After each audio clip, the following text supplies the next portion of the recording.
demasiadamente. Em primeiro lugar, nada induzido. Segundo, a busca do conhecimento, a busca da informação, a formatação de uma autocrítica, né, em todos os aspectos. E tem a ver com a história dele. A história dele eu fiquei sabendo muito tarde, né? Quer dizer, tudo isso que eu estou te falando eu descobri quando eu estava falando de faculdade já. Porque ele estudou escondido da gente. Porque a exigência dele é que a gente estudasse. Então ele achava que se soubéssemos que ele não tinha estudado, isso nos teria tirado o estímulo. Mas se meu pai não estudou, é o que eu brigo hoje com o jogador de futebol. Pô, se o meu ídolo não estudou, por que eu vou estudar? Né? Para fazer eu ter determinado tipo de atividade. Então, ele sempre escondeu isso. Então ele fez o que seria hoje supletivo, o Madureza, fez em Taubaté, transferiu para São Paulo para fazer o curso. Vocês não sabiam?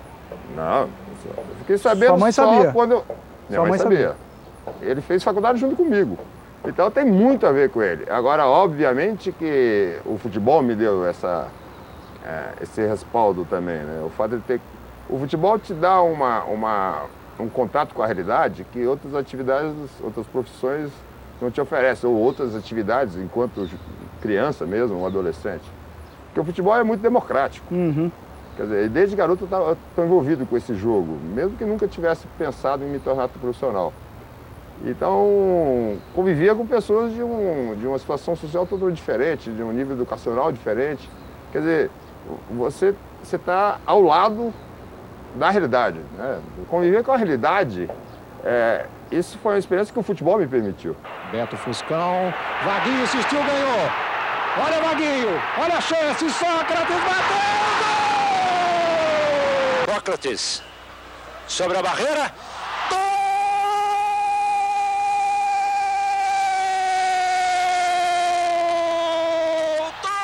Todo mundo está abraçando, doutor! Está abraçando aquele moço, é Sócrates brasileiro. Onde é que foi? Eu não sei se é possível a gente dizer assim, foi naquele momento, porque eu acho que as coisas vão acontecendo, né? Um processo. Sim, claro. Mas você tem alguma lembrança de episódios ou talvez momentos que tenham determinado... Ali eu abri a cabeça, ou ali eu saquei que eu tinha que fazer alguma coisa. Ali eu percebi que a desigualdade era tamanha que eu não podia ficar... De fato foi um pouco mais tarde, mas... Tem um episódio que me chamou muitíssima atenção e depois eu fui atrás para saber o que tinha ocorrido. Foi no dia do golpe, 64. 31 de março de 64. Eu peguei meu pai queimando livros. Quer dizer, a minha imagem era de um cara consumidor de livros. Aquilo lá foi chocante para mim. Você não entendeu? Chocante. Eu não entendi porque ele não explicou. Eu falei, vai, o que está acontecendo? Eu falei, não, os livros velhos e tal. Ele tergiversou e se mandou, né?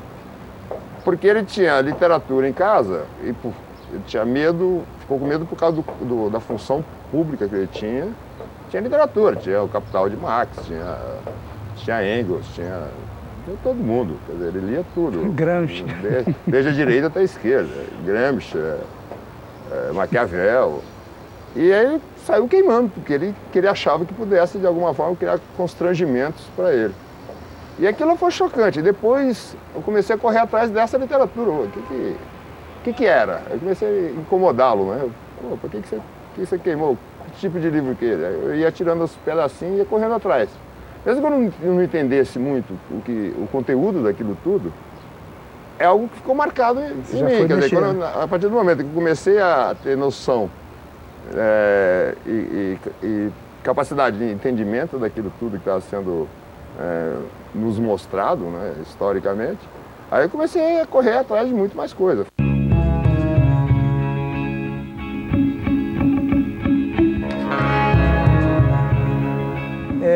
Isso, de algum modo, sempre te acompanhou e foi sendo alimentado, vamos dizer assim. Quer dizer, você nas suas relações de trabalho, com renovação de contrato, a conversa com o Cartola, tal, você já começou a ter uma coisa assim de... Aí uma pergunta, você já começou a ter uma coisa, bom, peraí, com esse cara aqui eu tenho que ter cuidado.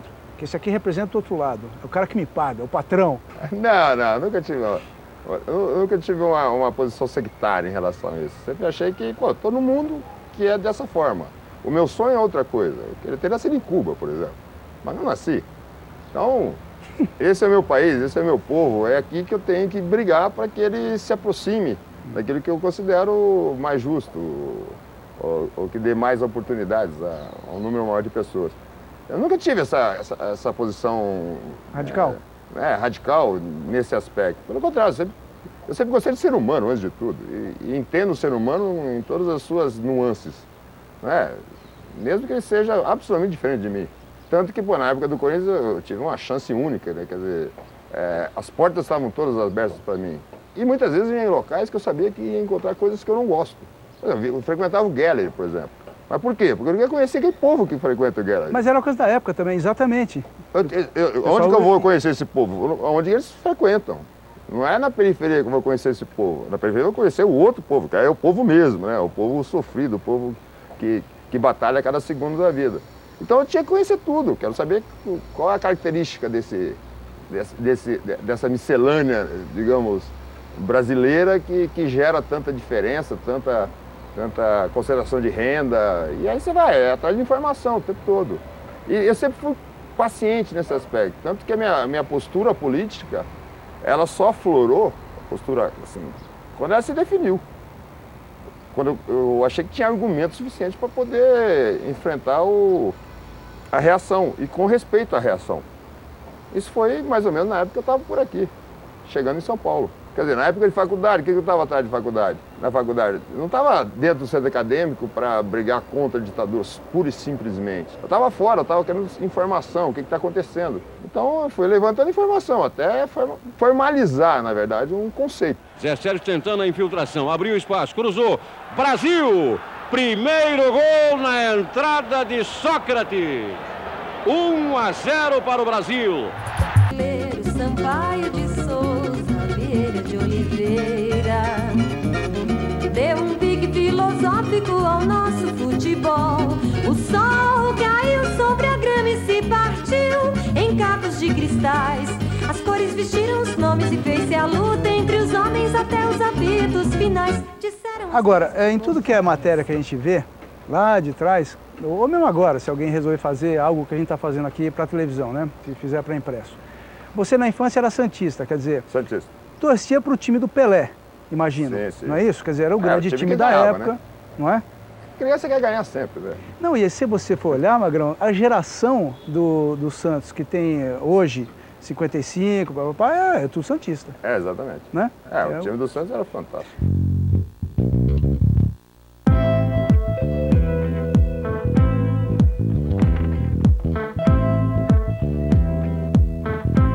Você lá no norte do país já era santista? Não. Não. Não tenho a mínima lembrança de torcer para ninguém. Isso é depois. Né? Mas então essa paixão foi despertada quando você estava em Ribeirão Preto? Em Ribeirão, em garotinho, 6 anos de idade. Uhum. E aí virei santista, enchi o saco do meu pai a vida toda para assistir os jogos do Santos ali em Ribeirão e na região.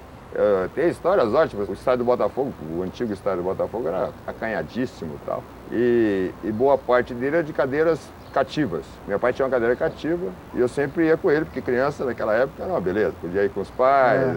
E do lado do meu pai, era o meu sonho de infância, é que o cara faltasse no jogo do Santos, para que eu pudesse sentar num trono, né? Eu sentava no chão, na escada, no colo dele, sei lá. Onde fosse possível, eu sentava. Até que um único jogo, o cara faltou. E eu fiquei sentado, que eu acho que foi uma situação de rei. Mau prazer, né? Um rei mesmo, um imperador ali. E foi 7-1 pro Santos esse jogo. Acho que, se não me engano, foi a estreia do Abel. Ponta esquerda? Ponta esquerda. Quando você começou a atuar profissionalmente no futebol, isso foi no Botafogo, né? Mineiro tocou. Pascoalinho, Sócrates. Exatamente aos 28:30 do primeiro tempo. Sócrates, camisa 8. Botafogo 1, São Paulo 0. Você começou como juvenil? Não. Sim, sim. Mas você ficou o quê? Uns 15 anos pra lá. Você ficou o quê? Dos 15 até que idade, quando você veio pro Coringão? Eu saí com 23, formado já. Ah, você se formou lá, né? Formei em Ribeirão. Ribeirão. Porque, na verdade, o Botafogo dos primeiros anos, o futebol, né? No Botafogo, os primeiros anos era continuação do futebol de várzea pra mim. Eu apareci de domingo. Eu já estava fazendo cursinho, depois do cursinho entrei na faculdade, aí não tinha agenda compatível. E depois me tornei profissional Aí já não era várzea, né? Mas era uma várzea seca, digamos. Eu treinava pouco, eu não tinha tempo. Organizada. Eu fazia a faculdade de medicina, pô, não é simples associar as duas coisas. Esse processo de maturação de personalidade foi longo o suficiente e muito bem utilizado. Arlindo está lá brigando, conseguiu apanhar, o Botafogo vai criar chance. Sócrates! 1-1 no Pacaembu. 36 minutos, primeiro tempo de jogo.